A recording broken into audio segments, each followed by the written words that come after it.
काशी भगवान शिव की नगरी है।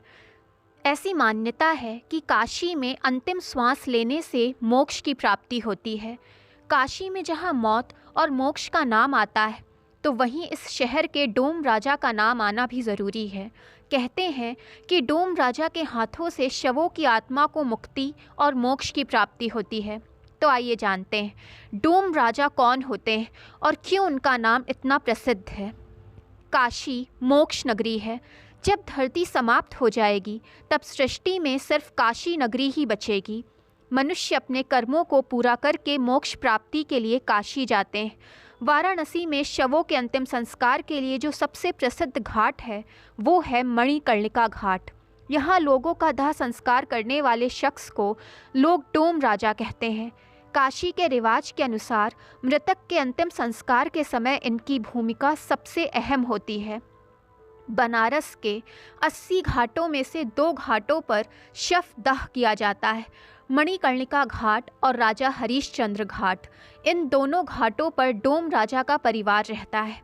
डोम राजा का परिवार जलते शवों के बीच रहता है और इन्हीं जलते शवों की चिता की आग से ही इनके घर का चूल्हा जलता है। इन दोनों घाटों पर शवों का अंतिम संस्कार केवल डोम जाति के लोग ही करते हैं। समाज में इस जाति के लोगों को अछूत माना जाता है, लेकिन इनके हाथों से मृतकों को मोक्ष मिलता है, ऐसा कहा जाता है। डोम राजा को धरती का यमराज कहा जाता है, जो शवों का दाह संस्कार कर उन्हें मोक्ष की प्राप्ति कराते हैं। इनका रहन सहन आम लोगों से कुछ अलग होता है। इनके घर के चूल्हे की आग जलती हुई चिताओं से ली जाती है, जिस पर इनके परिवार के लोग खाना बनाते और खाते हैं। पूरे देश से लोग मणिकर्णिका घाट पर अंतिम यात्रा के लिए आते हैं। इस घाट को मोक्ष का घाट भी कहा जाता है। प्रचलित पौराणिक कथा के अनुसार जब एक बार भगवान शिव माता पार्वती के साथ काशी भ्रमण करने आए, इसी दौरान माता पार्वती के कान का एक कुंडल मणिकर्णिका घाट पर स्नान करते समय गिर गया, जिसे कालू नामक एक राजा ने अपने पास रख लिया।